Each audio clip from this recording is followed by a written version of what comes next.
A Jales Machado tem uma outra história com relação aos incentivos fiscais.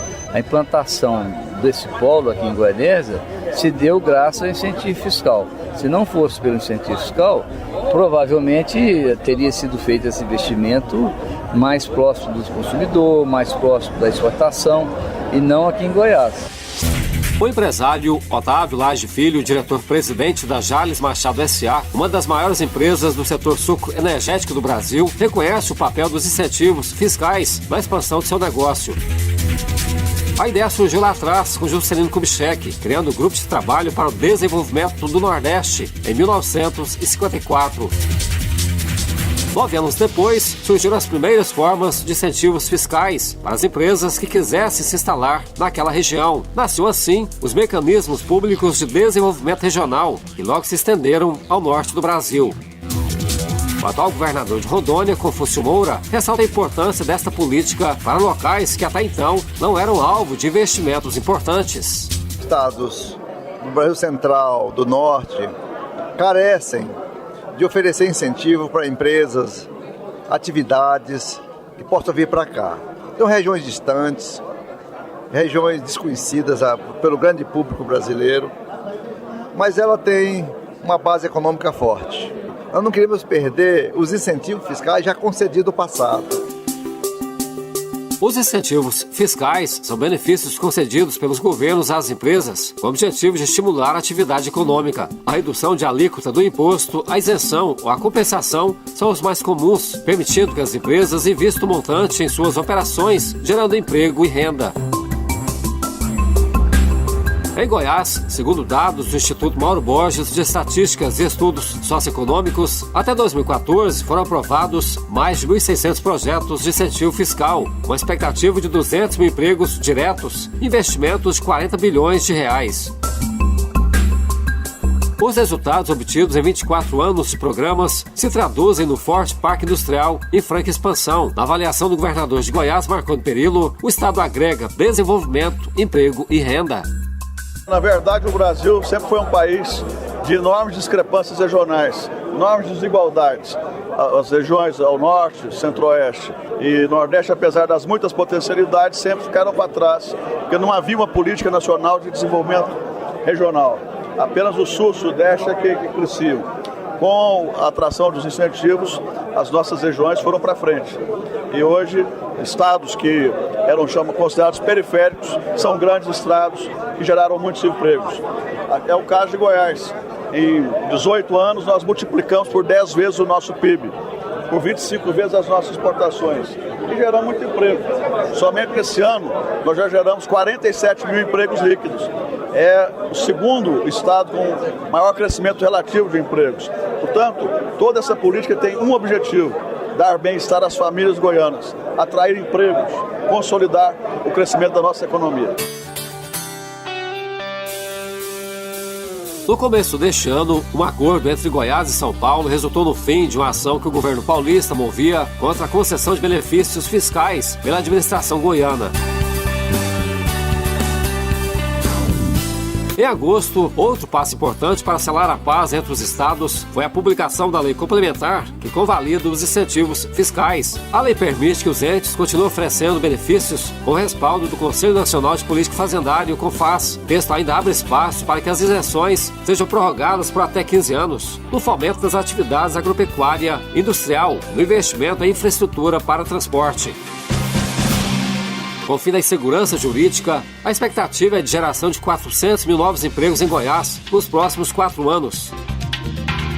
Pedro Alves de Oliveira, presidente da Federação das Indústrias do Estado de Goiás, a FIEG, viu na lei da convalidação uma grande vitória do setor produtivo, somada à força política do governo de Goiás. Corria risco as empresas, corria risco os governos que concederam incentivo. Então, finalmente, após uma luta realmente árdua, nós conseguimos fazer essa convalidação. É preciso que as autoridades, preciso que os estados envolvidos entendam que o Brasil é um país continental e que não pode se resumir o desenvolvimento apenas em São Paulo, Belo Horizonte, que nós devemos interiorizar o nosso desenvolvimento. E os estados, igual o estado de Goiás, Mato Grosso do Sul, os estados do Nordeste precisam muito dos incentivos para levar as empresas, para gerar emprego, gerar riqueza. De acordo com a nova lei, para não perder a eficácia, os incentivos fiscais regulares que já estão em vigor deverão ser validados pelo CONFAS. Em 180 dias, todas as informações deverão constar para consulta pública no Portal Nacional da Transparência Tributária, site do CONFAS.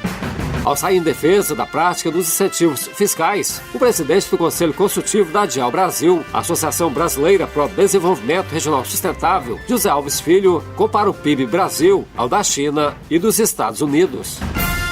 Segundo ele, a competição fiscal não é somente entre as unidades da Federação do Brasil, mas entre os seus países vizinhos. Na China, a prática de incentivos fiscais, ela acontece a nível de município, nem a nível de estado não é.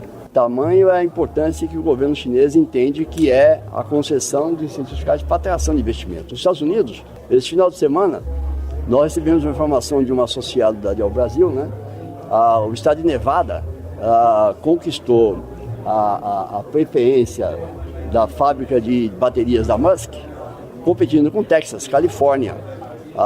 Ou seja, a competição nos Estados Unidos para atração de investimentos é fortíssima, ou seja, a primeira economia do mundo, com 18 trilhões de dólares. A segunda economia do mundo, com 11 trilhões de dólares, pratica incentivo fiscal, certo? Procura atrair investimentos, ou seja, ou nós temos também uma visão mais moderna da importância da prática de incentivos fiscais, certo? Nós vamos ficar cada vez mais para trás nas coisas, né? Porque nós não só competimos entre os estados do país, nós também competimos com o Chile, com a Argentina, com o Uruguai, com o Paraguai. O Paraguai está atraindo uma porção de empresas brasileiras, certo? Com posições diferenciadas, ou seja, ou nós somos dinâmicos e nos conscientizamos que o mundo moderno é competitivo e nos organizamos para isso, ou o nosso PIB não anda, como não tem andado.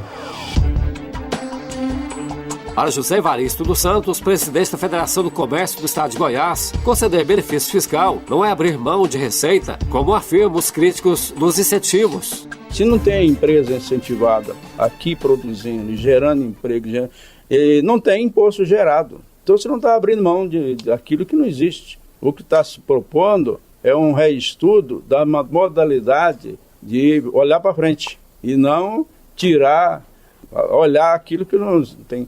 Tirar alguma coisa de 0 a 0. Atualmente, a Jales Machado S.A. tem sua produção de etanol anidro, industrial hidratado, açúcar convencional e orgânico, produtos de higiene e limpeza, energia elétrica, levedura e látex. Uma expansão vertiginosa, mas segura, que conseguiu superar desafios com a distância dos grandes centros consumidores e que pode ser resumida em alguns números por seu diretor-presidente, Otávio Lage Filho. Nós temos 2 unidades de produção, né? Uma aqui é a matriz, que é a empresa mãe, que produz açúcar, etanol, energia, levedura e saneantes. E, recentemente, a nossa filial, que produzia etanol e energia, agora passa também a produzir açúcar. Tudo isso gerando em torno de 3.600 empregos diretos, mais os empregos indiretos. Nós temos boa parcela da produção feita por empresas terceirizadas, então isso com certeza vai para mais de 4.000 pessoas envolvidas diretamente na produção. E esse volume de pessoas, ele traz ao comércio de Goianésia uma geração, uma ampliação muito dos negócios, porque nós temos muitas pequenas empresas que estão aqui prestando serviço para a Jales Machado, então a multiplicação disso é muito grande. Então, o incentivo fiscal, ele permitiu gerar esse contingente enorme de empregos, diretos e indiretos, e que faz com que a economia goiana esteja num patamar acima da média de outros estados, apesar de toda a crise que o Brasil passa. Os estados que contrariarem as novas regras ficarão sujeitos a sanções, como a interrupção de transferências voluntárias e pedidos de contratar operações de crédito. As punições serão aplicadas caso o Ministério da Fazenda aceite denúncias encaminhadas por outros governadores. Jânio Rodrigues para o Sistema Brasil Central de Rádio.